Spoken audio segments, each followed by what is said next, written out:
Cool, guys. How are we doing? Hope you're good. So, welcome to case study number 4. Today, I've got Johnny Walker with me, who's been working with me, God, 6, 7 months. God, that's Yeah, it's flown by. flown by.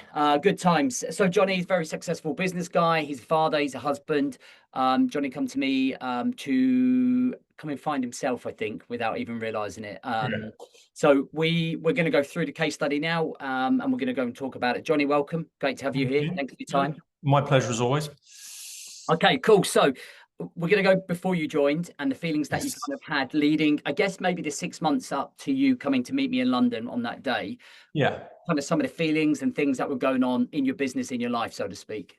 I think, excuse me, you touched on it just then to come and find myself. I wasn't looking for myself. I wasn't asking the right questions at all. And the questions I was trying to answer were the wrong ones, and I wasn't getting the answers I wanted. And the whole thing was quite confusing and stressful because I couldn't work out why I wasn't moving forward.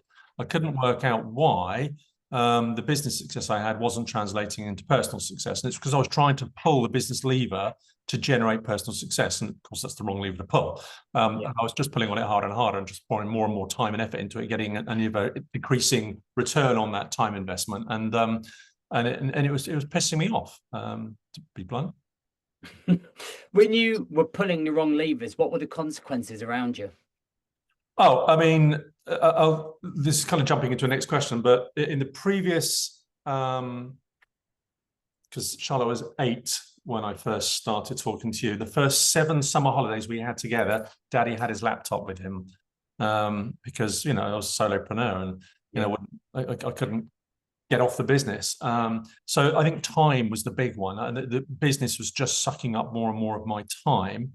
Yeah. And when I wasn't physically in the business, I was still mentally in it. And so even if I was here, I wasn't present. Yeah. Which all sounds quite woo-woo language, but actually, once you get to the side of it, you're like, no, this makes a huge difference. Yeah. And everybody else has said, my team has said to me, my family has said to me that, I'm much more chilled out nowadays. And if you think that must be what Charlotte, my daughter, is thinking, Daddy's more chilled out. And the last year was the first holiday she's ever experienced in her life where Daddy didn't take the laptop with him. Yeah. So what was it like beforehand? Probably fairly stereotypical. I think a lot of people fall into that camp. When you're not physically in the business, you're still mentally in the business, which means you're not mentally at home. You're not, connected. You're not present. And as a result of that, I'm absolutely certain I wasn't a brilliant partner, and I was probably, I wasn't a terrible father, but I think I was Misaligned. well. I think Charlotte was getting sort of, perhaps 40% of me rather than all of me, which is a pretty crappy and embarrassing thing to admit. But it's good to admit, though, and it's strong to admit. I always think that's the most important thing, right? I remember meeting you on your first day Yeah. when you come up to London. Do you remember the day? Oh, I do. And I remember there were some tough conversations that went on in there. Yeah. And the center of your universe, and we've already spoken about this a little bit, was not the right things. It was kind of like work. Everything was based around work, and it was like this chaotic, erratic, like, oh, I'm going to do this. It was fast, fast, fast, and all of that. Did you ever, through all of that, did you ever feel burnout? Did you ever feel mental exhaustion or emotion? Like it was, like when you're just trying to run, it's like running on a treadmill. You're Yeah. working really hard, but you're not actually going anywhere. Did you feel like that? It wasn't quite like that. I was definitely confused because I couldn't work out why I wasn't succeeding. Yeah. And that causes stress. That causes things like, physiologically, stress manifests itself in high cortisol levels, high adrenaline levels. And so you get I'll tell you what everybody will recognize is that the adrenaline counteracts the cortisol. So when you're running on adrenaline, you can keep your cortisol in check. As soon as you stop running on adrenaline, i.e. you go on holiday, the adrenaline subsides and the cortisol then just manages to just run amok. Yeah. And you get sick. And because the cortisol got really bad. And I can't remember how many holidays I've had where you get sick in the first few days. Like, I can't believe it. The timing of that's unbelievable. But actually, the timing of that was completely predictable. The other thing is that I wear a Fitbit, and you keep an eye on your sleep scores and how much deep and REM you get, and what your resting heart rate is doing. And all of those numbers have come zooming into sort of the good zones since sorting myself out. So Yeah. there's some very easy ones there, but also you don't know it at the time, but when you're not present, you're missing a lot of stuff. I'll give you a practical example. I'm now very present with Charlotte. I do the school run. I talk, I used to be in my head thinking about work, and she was chirping away next to me, and I wasn't really paying any attention. I was just nodding and yesing. Whereas now we really talk about stuff. Yeah. And we've just had the change of seasons, and she was talking about how some of the blossom on some of the trees has gone to seed now because they've done their thing. And we were really remarking on all the different colors out there, and we had a go at trying to do all the different rainbows, the colors of the rainbow through all the different plants that we could see on the way to school. And I missed all that for years. What an idiot. Yeah. Yeah, but again, good lessons. And I obviously, and the main thing that we changed for you, because we're going to talk about some of the stats now moving forwards. The main thing that changed for you is that your centerpiece of your world was the business, or even though it was Charlotte and your wife, but actually we aligned your mindset and your emotions and your life to that. You suddenly change your core values, right? And well, there's the misalignment, and it takes someone else to perhaps step you back from it all to see it. But if you ask me, what's the number one thing in my life? My daughter Charlotte. Where am I putting most of my time and energy into my business? Square that equation. You're like, oh, yeah, like, does it? Well, and that's what you've done incredibly well. So I often have this phrase, and I don't know who, I didn't create it. Was like, build a life around your business. Build a business around your life, not your life around the business. yeah. And you've reversed that. And life is family, every before there is a business consideration, it's like, does this align with my life with Charlotte, Sarah, wife, family? And that is where the major changes has changed, right? So if we think about some of the stats like before and now, over the last 6 months, you shifting that mentality. What does that look like now in your business, in your personal life, etc., and your health? Well, we all have nicknames in the group. My nickname is Boundaries, and so we had to create some boundaries. We had to, work had to stop at some point. It had to be, available to be present, and then to be present. And so, the work just at some point. But nowadays, I've just come back from a week's bunking off during the school holidays. I didn't take my laptop with me, and actually I couldn't have done because Charlotte and I were surfing. So it's impossible to work when you're up to there in water because I was falling off a lot. But we got to do that, and then we went to go and see my mum and the rest of it. And it's time. That's the thing that I've got back, is a ton of time that I can get to spend qualitatively rather than quantitatively. There are systems and processes and people involved in all that. Of course there are, but unless you go after answering the right question, you're never going to get the right answer. And it turns out that, I now get to, in the next 12 months, have 13 weeks off every single one of the school holidays. And I get to be present for every single one of them. So Charlotte and I are goofing off and playing and having fun. Yeah.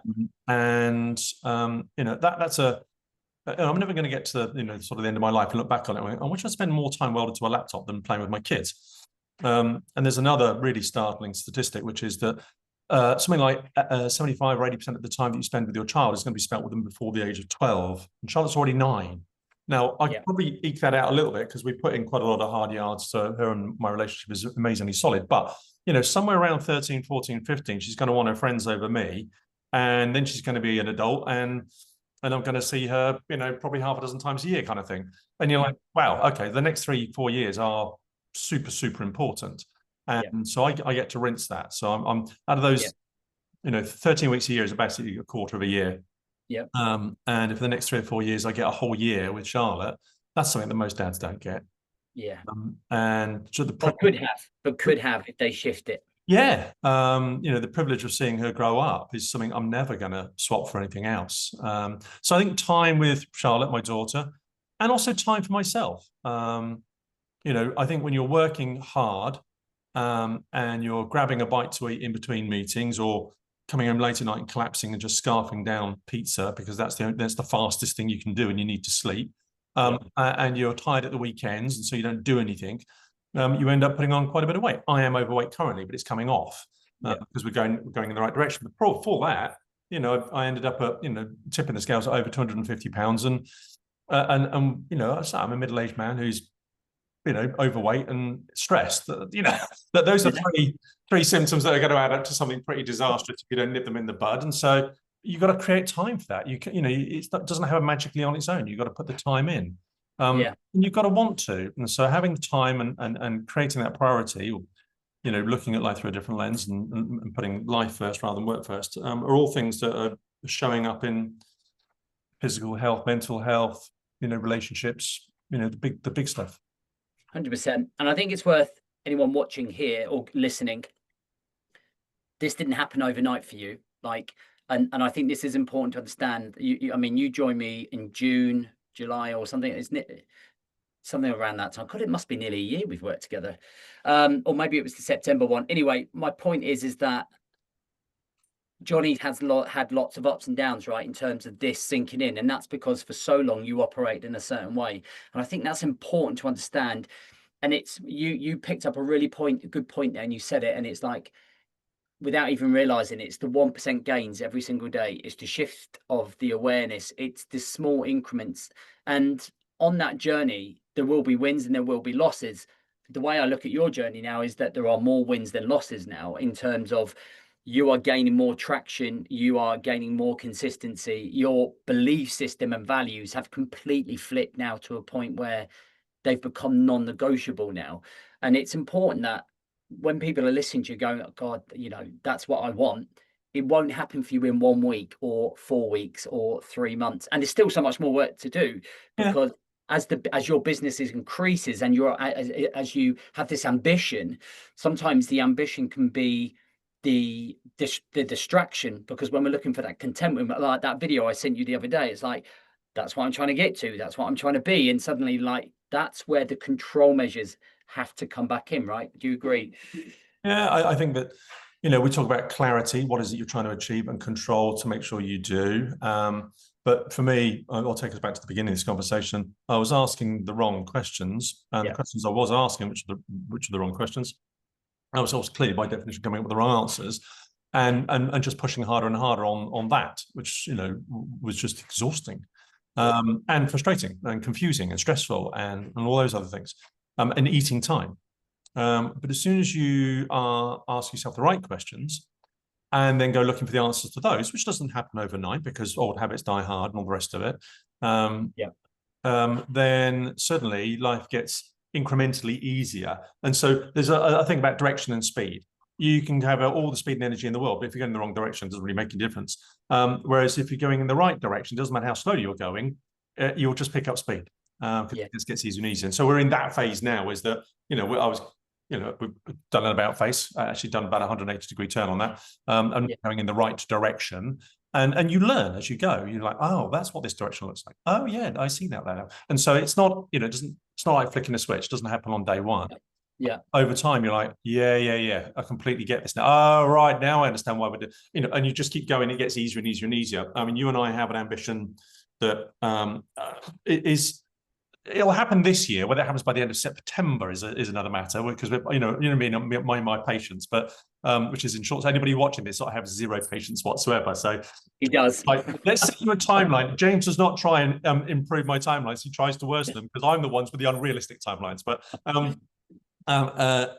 we are hoping sometime Q3, Q4, which is only 3 or 4 months away, that I'll get down to a 3-hour day. I'll go into the office for 9:30. I'll work until 12:30. Then go and lift some weights. We'll go for a run, have lunch, and somewhere around 1:30, I'm done in terms of worked and exercised. And I've got an hour there to work out how to be the coolest dad in the world for the end of school. Yeah. And plan stuff. Time. I'm buying back a lot of time right now by delegating systems and processes and people again. But wow, goodness me, there was the happiness I was looking for. Who gets to stop? Who gets to end their day at 2:30 and then think, right, what can I do in the next hour that's going to make 3:30 really cool for when my daughter comes home? And she's going to get that for the next 3 or 4 years. I mean, just that. I mean, obviously, I'm going to look back and regret missing the first half dozen years. But even then, most kids don't get that dad, and Charlotte will get some of that for the next few years. So that's huge. That is. Yeah, I agree. What made you commit? What made you come? Because I remember years back you touched base with me, and then you kind of come through. What was it that just made you go, do you know what? I just need to make a decision and commit to this? What was the one point, or was it a couple of points? Yeah, no, it was. It was coming down to London, meeting everybody. And I didn't know them. I didn't make any, massively deep relationships on that one day there. You don't. But what I did hear was really, really raw honesty. And I thought, that's a group that's actually going to get something done, because no one's the big I am. No one's ducking the tough stuff. This is a group that's actually going to say, these are my problems, and some of them are really ugly, and I need help, and getting it. Yeah. I'm like, okay, fine. You know what? If that's about a bunch of people who are prepared to be honest about some really ugly things, then there's a high chance that they'll succeed, because they're asking the right questions, which was my big problem. And then I can't get a bit emotional about that, because I remember the day well. I remember it well. Yeah. But that was the day. It's like, okay, it's just that honesty, and you got to be ready for it. You got to want it, because you got to be honest about yourself. If they're going to share those things, then you got to share your things too. And it isn't pretty, some of it, but it's how you get better. And I'm looking now. I'm not the finished article by a long, long way, but Charlotte's got a more chilled dad, a more present dad, a no laptop on holiday dad. I get to think about buying back time and being, a happier human, rather than a faster, blah blah blah business metrics human. Excuse me. Oh. Well, this is it, right? And this is the thing, that everybody in that room, everybody that we work with, is super successful. Like, from the outside, you look at them and they're like, wow, this fucking guy's got this career, he's got this business and all of this. But we're still, and I think this is the key thing, every single one of us is human beings, right? We're like human, we still go through shit, there's still pressure. I share a lot of my stuff with all you guys as well. I've been doing this for 10 years and it's still the same. There's still barriers, there's still doubt, there's still tears, there's still overwhelm. And it's what makes you the complete man. And it is showing vulnerability, and it is being more open, and it's not hiding behind ego. And, I think you did me magnificent on that London, in terms of being very open, because it was like fucking straight. It was double barrel straight away, straight in. And you were like, and you took it really well. And you were like, and that's how I remember it, because you took it much better than I thought you was going to. You went, fucking, I've got some eye openers here. And I think it's that like, fuck, something that I know that something needs to change, but I don't know what it is. But something's got to, because if nothing changes, right? Exactly. I knew things weren't right. I just didn't know how to fix them, and that's because I was pushing in the wrong direction and trying to answer the wrong questions and coming up with therefore the wrong answers, and getting the help. And I try and swerve the word help, because it sounds like it's a therapy session. It's not really. It's much more than that. This I've had the benefit of having had therapy in the past, just because of a tough relationship I had, and this wasn't that. This is a whole other thing. And in some respects, it's more raw and more honest, and other respects, it's much easier, because there's a gang of you who are all trying to do exactly the same thing. So I think that seeing is believing, is perhaps true. Coming down to London and just watching everybody else go, wow, they are moving forward. I can see that. I can see progress in those people, and listening to talk about, as little as 3 months or 6 months prior, they were this and now they're that. And you're like, wow, that is quite the change. There's always anotother level, and there's what even when I saw our next level when we were on the call with H, and we were looking at your business and how the business operated. Yeah.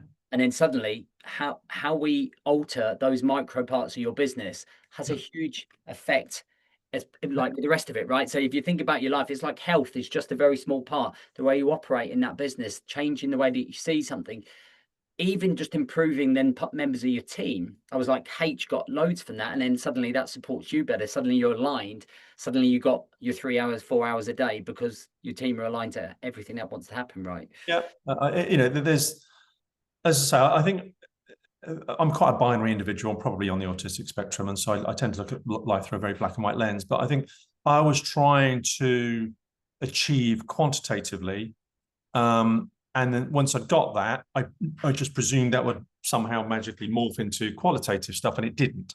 And actually, you have to be quite intentional about going after a qualitative life, and and that just required me to actually do different things, which was quite annoying to discover that. I credit myself with one of the highest IQs around, and I do. But there are some days when you feel like you're as dumb as a bag of rocks, because they're just, you just don't know stuff. And so, being part of this group that was an easy win. It's just the parts of your life that you haven't nurtured yet. We're all outstanding at certain things. Yeah. I'm like, some of the stuff you're amazing at, I'm crap at. but me getting the best out of people is my thing. And it's Yes. just, and that has always stemmed from the military. So we've all got these skills, and that's why I invest in other coaches, because it levels us up. I know. I was remarking on this on you actually to somebody else the other day that you're a. This is me blowing sunshine up your ass, but there's a dichotomy, and for an outsider, possibly borderline sort of schizophrenic observation I'd make, and it's not at all. It's completely congruent. Yeah. You think from you talk about military. You were in the Royal Marines, which is a quite a niche part of the military, Yeah. and those tend to be fairly hard people. It's not the catering corps, is it? So and yet you're also one of the most empathetic people I've met, which is a leadership trait. I know that. We coach it. But that ability to, I think the Royal Marines thing is just, it changes what you think is possible and makes you a better person in order to be able to achieve it. That's kind of what the Marines do. But that's kind of what you do. And so you have this sort of, hardness of being, the uber man from a sort of Marines perspective, but also this deeply empathetic person who's able to help people get the best out of themselves. Is an uncommon pairing. Let's put it that way. So some days you are in deep listening mode and you're picking out nuggets, and that's incredibly insightful for me. Other days I'm getting 3-word text messages from you, so let me fucking do something. And there's the two. There's the two. Yeah.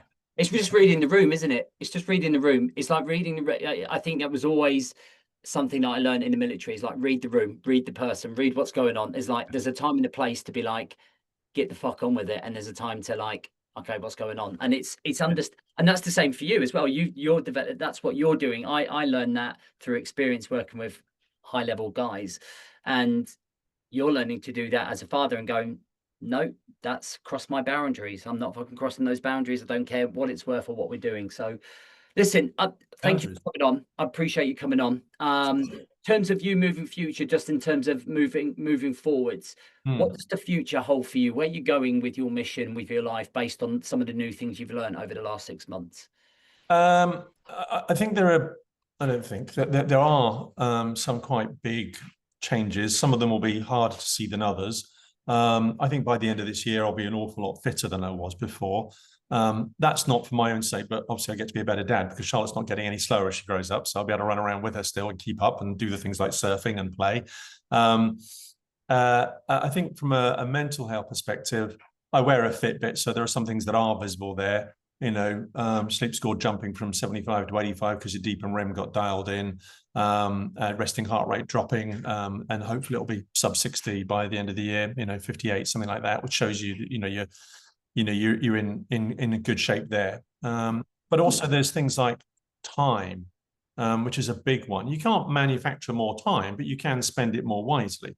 Yeah. And I think that, we are being intentional about, how little time I can spend on things that actually are quantitative rather than qualitative. And that's systems and processes and people. And, you talk about H, my operating chief, who's hopefully going to step into the breach and help design that so that, certainly by the end of Q3, early Q4, I am down to, oh my God, I can't believe it. I've done all the work I need to do today and I've exercised and I'm home and I've eaten and it's 2:30. And that's when the adventure really kicks in, isn't it? Because you get to the dream, I can build a fort or do what you want. You can do what you want. You can do anything you want. But, for when 3:30 comes around and Charlotte walks through the door, what's the thing today? 100%. And that playtime, that joy, that happiness, that ability to say, oh, well, I'm taking 13 weeks off this year because we're going to go and do this, that, and the other. I learned something. This is when Charlotte goes to senior school. That senior school, instead of having 2 weeks off at the half term we just had, they only have one, and they bolt the extra week onto the summer, which gives them 9 weeks. Jesus. Right?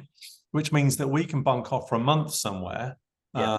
And Sarah, my partner, can have 2 weeks work remotely. And so work 2 weeks, holiday 2 weeks, will be 4 weeks somewhere sunny, and still have 5 weeks of summer holiday left over to go and play. And I'm like, do you know what? There's years 11, 12, 13.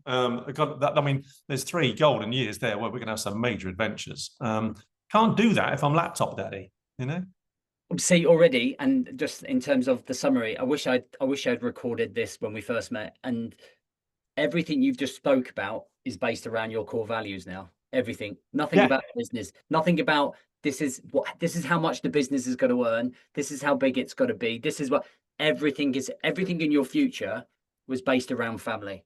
And that's where the flip 180 has come from, right? That just Yeah. proves. I mean, everything I had before was metrics. Grow the revenue, grow the income, grow the size of the business, get it to an exitable value. Blah blah blah blah blah blah. I mean, it's a spreadsheet. I was a walking bloody spreadsheet. I have 5 things, and they're ingrained in me now. Have fun. First thing, 100%. have fun. Be present. Live healthily. Do travel. Those are the 4 things. And the last one is build an exitable business. So there is actually work to be done. It's not absent from my life. Of course not. But the first 4, I've got nothing to do with work at all.